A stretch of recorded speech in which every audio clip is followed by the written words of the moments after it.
Well, if you're a Michigan deer hunter, unfortunately, you know that chronic wasting disease is something that we have to learn to deal with. With me is Morgan Warda, who's with MUCC. Morgan, tell me a little bit, first of all, for those that aren't familiar with chronic wasting disease, what it's all about. Sure. So chronic wasting disease, or CWD, is a misfolded protein called a prion that causes neurological damage in a deer's brain. So as I recall, it's deer, elk? Yes, so all cervid, so deer, elk, moose. Okay. What kind of signs do you see, or what symptoms of a deer with chronic wasting disease? There's many symptoms. Unfortunately, you don't always see them until after about 2 years of age, so a deer can be infected and not show any signs. But when they do, you will see wasting away of the body. It's deterioration, loss of weight. You will see strange behaviors like no fear of humans and things like that. Right. I know that over the last few years, the MUCC, along with the DNR, has been trying to do things to control CWD. Give me some of the issues around trying to control the disease. Sure. So the DNR has created areas that are the core area, the management zone. And the core and management zones either have positive deer or deer that have been located around those areas.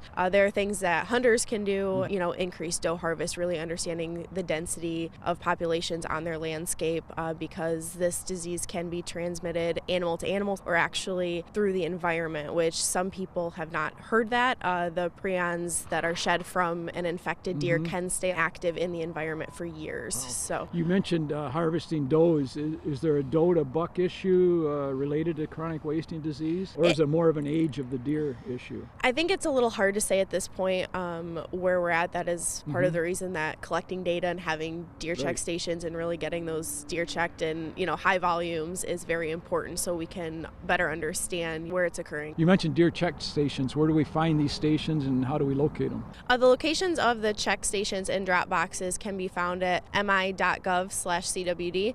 If I shoot a deer, whether it's in the management zone or the core zone, how do I find a processor that knows how to look for chronic wasting disease? The processors are not actually going to look for CWD, but you can take them to a check station or a drop box beforehand, and then you can take it to any processor. But if you are moving a deer from the core area to the management zone or non-management zone, or the management zone to non-management zone, deer must be checked within 24 hours. So higher risk to lower risk in any fashion must be checked within 24 hours. And if you process the deer yourself, how do you dispose of the carcass? The preferred method is through landfill and through your regular garbage disposal companies. And if people want more information about chronic wasting disease and the rules and the regs, where do we go? That is mi.gov/CWD. Appreciate the information. Thanks. Thank you. Again, chronic wasting disease is something we have to learn to live with.